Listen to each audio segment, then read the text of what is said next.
அருகில் போனால் தேன் சொட்டுதே பறவையாய் திரிந்தவள் இறகு போல் தரையிலே விழுகிறேன். எல்லாரும் எப்படி இருக்கீங்க?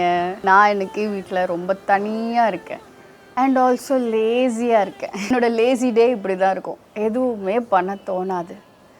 சிம்பிளாக இங்கே வந்து உட்காந்துக்கணும், எதையாவது பற்றி யோசிச்சுக்கிட்டு அப்படியே அந்த டேவை ஓட்டிடுவேன். காலையில் நிறைய விஷயம் படிச்சுட்டு இருந்தேன்.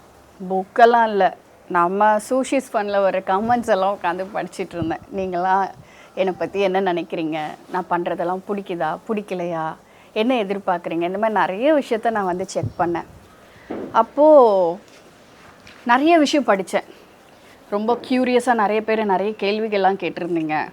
அப்புறம் நிறைய பேர் எக்கச்சக்கமாக மோஸ்ட் ஆஃப் தேம் அப்ரிஷியேஷன் பண்ணியிருந்தீங்க. அதுக்கு ரொம்ப நன்றி. அப்புறம் நிறைய பேருக்கு ரொம்ப கோவம்லாம் இருந்தது. ஏன் நீங்கள் வந்து குக் வித் கோமாளி போக மாட்டேங்கிறீங்க சுஜாக்கா, ஏன் இந்த மாதிரி பண்ணுறீங்க, நீங்கள் ஏன் போக மாட்டேங்கிறீங்கன்னு உரிமையாலாம் பயங்கரமாக கேட்டிருந்தீங்க. ஆக்சுவலாக நான் போகாமல் இல்லை, வாய்ப்பு வந்தால் கண்டிப்பாக நான் எடுத்துப்பேன். அந்த வாய்ப்பு என்னை தேடி வரலை. அதுக்கு ஒரு ரீசன் இருக்கும். ஏன்னா அவ்வளோ பெரிய சேனல், அவங்க ஏதாவது ஒரு விஷயத்த யோசிப்பாங்க இல்லையா. இந்த வாட்டி ஒரு குரூப் ஆஃப் பீப்புள் எடுக்கணும், அடுத்த வாட்டி ஒரு குரூப் ஆஃப் பீப்புள் எடுக்கணும். கண்டிப்பாக உங்களை மாதிரி எனக்கும் ஹோப் இருக்குது. ஒரு நாள் கண்டிப்பாக நீங்கள் ஆசைப்படுற மாதிரி, நான் ஆசைப்படுற மாதிரி உங்களுக்கு பிடிச்ச அந்த குக் வித் கோமாளி ஷோவில் நான் வருவேன், ஜெயிச்சும் காட்டுவேன். கவலைப்படாதீங்க, சீக்கிரமாக நீங்கள் என்னை பார்ப்பீங்க. அது வரைக்கும் நம்ம கொஞ்சம் பொறுமையாக ஹேண்டில் பண்ணலாம், ஓகேவா? நிறைய பேர் சில ரெசிபீஸ்லாம் கேட்டிருக்கீங்க. அதையும் கூடிய சீக்கிரம் நான் 1 by 1 எல்லாத்தையும் போடுறேன். ஸோ இன்றைக்கி நான் ரொம்ப லேசியாக இருக்கிறனால நான் எதுவும் குக் பண்ண போகிறது கிடையாது. வீட்டில் வந்து இன்றைக்கி சிம்பிளாக ரெட் சில்லி, கார்லிக், அப்புறம் புளி, உப்பு எல்லாம் சேர்த்து அரைச்ச அந்த மசாலா வந்து சுட சுட ரைஸில் நெய் ஊற்றி போட்டு பிசைஞ்சு சாப்பிட போகிறேன். ஸோ அந்த காரம் சாப்பிடும் போது இந்த அடிக்கிற வெயிலுக்கு வந்து பின்னாடி பிச்சுக்கும். ஸோ அந்தமாரி பிக்காமல் இருக்கிறதுக்கு நான் வந்து வாழைத்தண்டு தயிர் பச்சடியும் அதில் சேர்த்து சாப்பிட போகிறேன். இது உடம்புக்கு ரொம்ப நல்லது, நல்ல குளிர்ச்சியும் கூட. வாழைத்தண்டு வந்து நம்ம சாப்பிட்ற கெட்ட விஷயத்தெல்லாம் அப்படியே க்ளீன் பண்ணி தூக்கி வெளியே வீசிடும். ஸோ அதனால் இந்த காம்பினேஷனை நான் எப்படி என் லேசி டேயில் சாப்பிட்றேன் அப்படின்றத நீங்கள் பாருங்கள். லேசி டே ஒரு பக்கம் இருந்தாலும் இப்போ சிச்சுவேஷன் ரொம்ப ஒரு மாதிரி பேடாக இருக்குது. நிறைய இடத்துல சிலிண்டர்ஸு கிடையாது, இல்லை. என்ன தான் இண்டக்ஷன் இருந்தாலும் தெரியும்ல, இண்டக்ஷனில் சமைச்சு சாப்பிடணுமா அப்படின்ற மாதிரி தோணுது. ஸோ அதனால் கிச்சனுக்கும் லீவு விட்டுட்டேன், எனக்கும் லீவு விட்டுட்டேன். ரொம்ப சிம்பிளாக, நான் வேறு தனியாக இருக்கிறனால எனக்கு அது போதுங்க. வாங்க நான் எப்படி பண்ணி சாப்பிட்றேன், என் லேசி டே எப்படி போகுது. என் கூட சேர்ந்து நீங்களும் தயவு செஞ்சு லேசியாக ஆகிடாதீங்க. எல்லோரும் சுறுசுறுப்பாக எனர்ஜெட்டிக்காக உங்களுக்கு பிடிச்சவங்களோட ஜாலியாக இருங்க. பை த வே, ஏன் நான் தனியாக இருக்கேன் அப்படின்ற கொஸ்டின் உங்களுக்கு போகும் இல்லையா. ஸோ இன்றைக்கி வந்து சிவாத்தானுக்கு டப்பிங் டே. ஸோ டப்பிங்க்கு போயிருக்காங்க. அத்வைத் வந்து ஸ்கூலுக்கு போயிருக்காங்க, இன்னும் ஸ்கூல் லீவ் விடலை. இந்த எபிசோடு எடுக்கும் போது ரிலீஸ் ஆகும்போது மேபி அத்வைத்துக்கு ஸ்கூல் லீவாக இருக்கலாம். ஸோ வாங்க நான் எப்படி சாப்பிட்றேன்றதை நீங்கள் பார்க்கலாம்.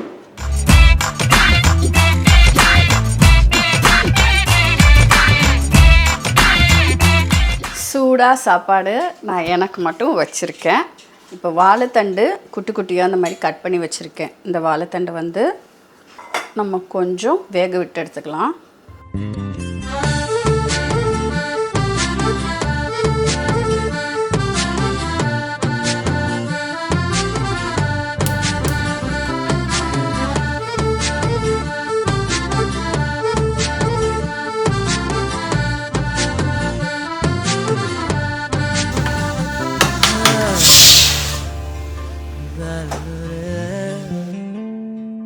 வாழைத்தண்டு வேக வச்சுருந்தேன், நல்லா கொதிச்சிருச்சு, வெந்துருச்சு. சாப்பாடு ஒரு பக்கம் சூடாக ஆகிடுச்சு. தண்ணியை ஃபில்டர் பண்ணிக்கலாம்.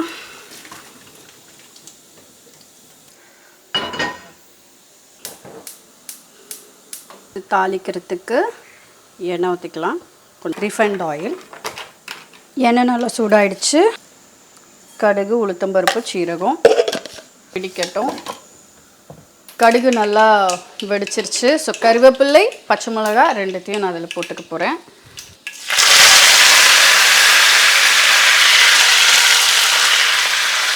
கூடவே பெருங்காயம் கொஞ்சம்,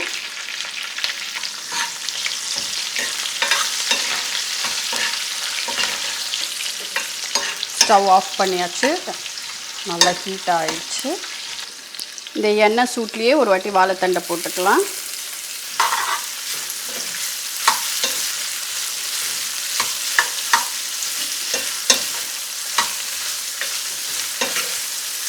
தேவையான அளவு உப்பு, தயிர் பச்சடிக்கும் தயிருக்கும் வாழைத்தண்டுக்கும் சேர்த்த மாதிரி நான் போட்டுக்கிறேன். இதுலேயே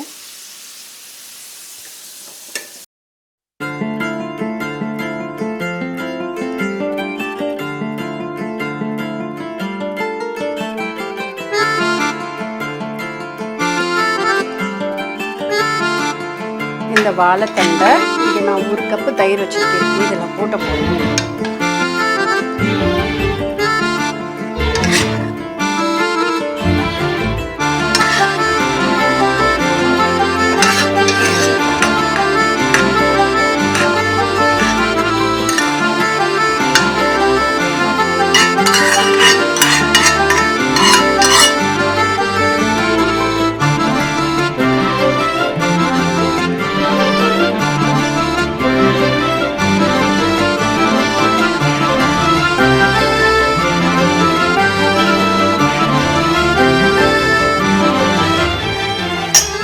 ஓகே, தயிர் பச்சடி ரெடி ஆகிடுச்சு. சாப்பாடும் ரெடி ஆகிடுச்சு. ஒரே ஒரு முட்டை எனக்காக. Half boil.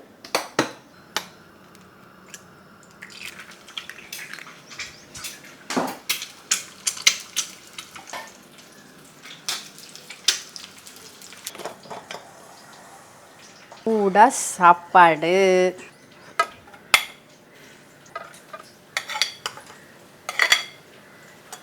நல்ல சுட சுட சாப்பாடு. நெய்.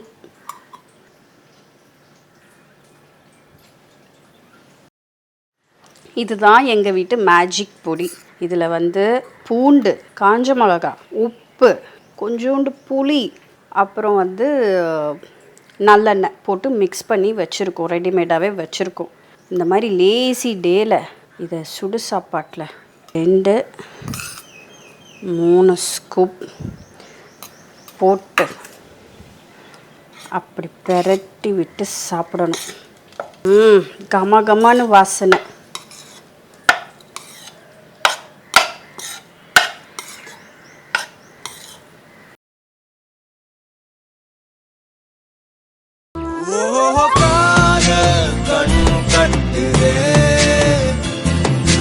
பேசி கை தட்டுதே, ஆசை முள் குத்துதே, அருகில் போனால் தேன் சொட்டுதே, பறவையாய் திரிந்தவன் இறகு போல் தரையிலே விழுகிறேன், இரவிலும் பகலிலும் தொடரும் நினைவிலே கரைகிறேன், காற்று நீயாக வீச என் தேகம் கூச எதை நான் பேச கலைந்து போனாலே கனவுகள் உரச பறித்து போனாலே இவளது மனச இருள் போலே இருந்தேனே, விளக்காக உணர்ந்தேனே ஒரு நானே.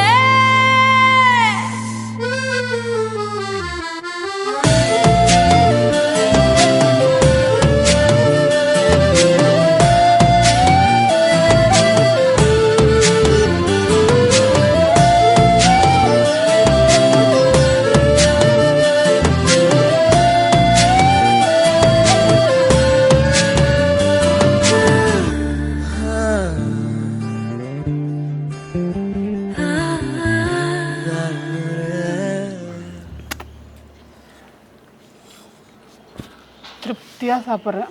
ரொம்ப நல்லாயிருக்கு. காரமும் தெரியல, வாய்க்கும் ருசியாக இருக்குது. இந்த வாழைத்தண்டு தயிர் பச்சடி அல்டிமேட்டாக இருக்குங்க. சிம்பிளான ஒரு முட்டை எவ்வளோ பெரிய ஹெல்ப்பு. பாப்பா ஐம் ஸோ பிளஸ்ட். இன்றைக்கி எனக்கு இந்த சாப்பாடு கிடச்சதுக்கு நான் கடவுளுக்கு ரொம்ப நன்றி கடன்பட்டிருக்கேன். Thank you thank you thank you thank you. நன்றி நன்றி நன்றி நன்றி. இதெல்லாம் ஞாபகம் இருக்கா? ஒரு மாதத்துக்கு முன்னாடி நீயா நானா ஷோவில் விஜய் டிவியில் நான் கெஸ்ட்டாக போயிருந்தேன். தெலுங்கு ஃபுட்டை பற்றி பேசுகிறதுக்காக போயிருந்தேன். அப்போ வந்து எனக்கு ஒரு எக்ஸ்பீரியன்ஸ் ஆச்சு. ஆக்சுவலி பாவம் அன்றைக்கி தெலுங்கு ஃபுட்டு சரியாகவே வந்து ப்ரெசென்ட் பண்ணலை. எனக்கு ரொம்ப மனசு கஷ்டமாயிடுச்சு. சரி, என்னை பற்றி சொல்லணுன்னா அம்மா வந்து தெலுங்கு, அப்பா வந்து பியோர் தமிழ். ஸோ எனக்கு 2 லாங்குவேஜுமே என்னோடய அம்மா அப்பா மாதிரி. நான் 2த்தையுமே கண்டிப்பாக விட்டு கொடுக்க மாட்டேன். அந்த மாதிரி இருக்கிற பட்சத்தில் அன்றைக்கி ஷோலையுமே நான் சொன்னேன், நான் இந்த தமிழ்நாட்டில் பிறந்து வளர்ந்து படித்து இன்றைக்கி கல்யாணமாக என் குழந்தையும் நான் இங்கே தான் பெற்றெடுத்திருக்கேன். எனக்கு தமிழ்நாடுனா உயிர். என் உயிரே இங்கே தான் போகும், வேறு எங்கேயும் போகாது. ஆனால் ஆந்திரா வந்து அம்மாவோட ஊர். அவங்க 8 வயசாக இருக்கும்போது சென்னைக்கு வந்துட்டாங்க. சரியா, இந்த கதை நான் இப்போ எதுக்கு சொல்கிறேன்னா, இந்த பொடிக்காக சொல்ல வரேன். இது ஒரு லாங் ஸ்டோரி. இதோட சில பிட்ஸ் அண்ட் பீசஸ் நான் அப்பப்போ உங்களுக்கு சொல்கிறேன். இந்த ஒரு எபிசோட் பார்த்தாது. ஸோ அந்த ஷோவில் வந்து நான் அதை மென்ஷன் பண்ணியிருந்தேன். அப்போது நான் சொன்னேன், ப்ராப்பர் தெலுங்கு ஃபுட்டை நீங்கள் வந்து இங்கே கொண்டு வரல, ப்ரெசென்ட் பண்ணல. எனக்கு பிடிச்ச ஐட்டம்லாம் நிறைய இருக்குது, எதுவுமே இல்லையே, ஒரு பேசிக்கான ஆந்திரா ஃபுட்டு கூட இல்லையே அப்படின்னு நான் சொல்லியிருந்தேன். அப்போ உங்கள் ஃபேவரட்ஸ்லாம் என்னென்னு கேட்டாங்க. அப்போ என் ஃபேவரட்ஸ் எல்லாம் சிலது சொல்லியிருந்தேன். அப்போ நான் ஒரு விஷயம் என்ன சொல்லியிருந்தேன்னா, சார் ஆந்திராவில் வந்து ரொம்ப ரிச்சாக சாப்பிட்றவங்க ஒரு பக்கம் இருக்காங்க, ஒன்றுமே இல்லாமல் சிம்பிளாக சாப்பிட்றவங்களும் இருக்காங்க. ஆனால் எனக்கு அந்த சிம்பிளாக சாப்பிட்ற சாப்பாடு ரொம்ப பிடிக்கும். எங்களுக்கெல்லாம் கேஸ் இல்லை, வாங்க முடியல, அதுக்கெல்லாம் கஷ்டமே நாங்கள் படமாட்டோம், பச்சை புளுசுன்னு ஒன்று வச்சு சாப்பிட்டுட்டு போயிட்டே இருப்போம் அப்படின்ற விஷயத்த சொல்லியிருந்தேன். அதை நீங்களாம் பார்த்துருப்பீங்க. கூடவே வந்து எர்ரக்காரம் அப்படின்ற மாதிரி ஒரு விஷயம் சொல்லியிருந்தாங்க.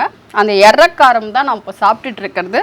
இந்த எர்ரக்காரம் வந்து ஆந்திராவில் மேக்ஸிமம் 99.9% ஆஃப் பீப்புளுக்கு ரொம்ப பிடிக்கும்.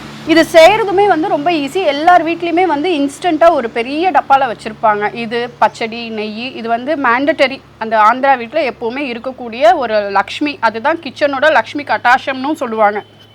ஸோ நான் ஆல்ரெடி சொன்ன மாதிரி என்னெல்லாம் இந்த பொடியில் இருக்குன்னா, காஞ்ச மிளகா, பூண்டு, சீரகம், புளி, நல்லெண்ணெய் கொஞ்சம் போட்டு அப்படி மிக்ஸ் பண்ணி டப்பாவில் எடுத்து வச்சுருவோம்.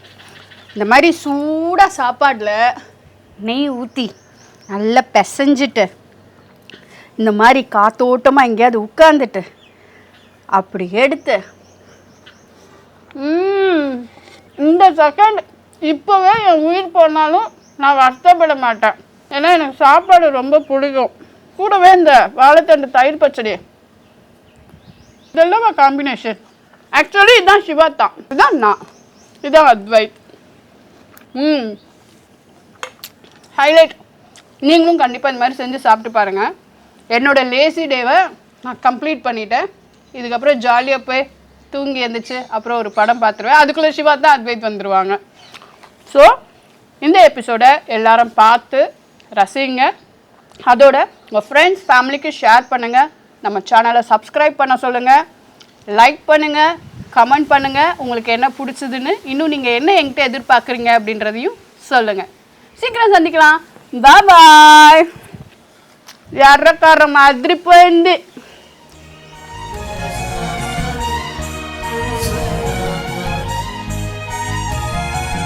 தனியாவே இருந்து வெறுப்பாகி போச்சு, நீ வந்ததால என் சோகம் போச்சு. பெருமூச்சு விட்டே சூடான மூச்சு, வாசம் பட்டு ஜலதோஷம் ஆச்சு. மெதுவா மெதுவா நீ பேசும்போது சுகமா சுகமா நான் கேட்கிறேன். இது சார காத்து என் பக்கம் பார்த்து எதமாக நாண்டி ஒரு சாத்து சாத்து.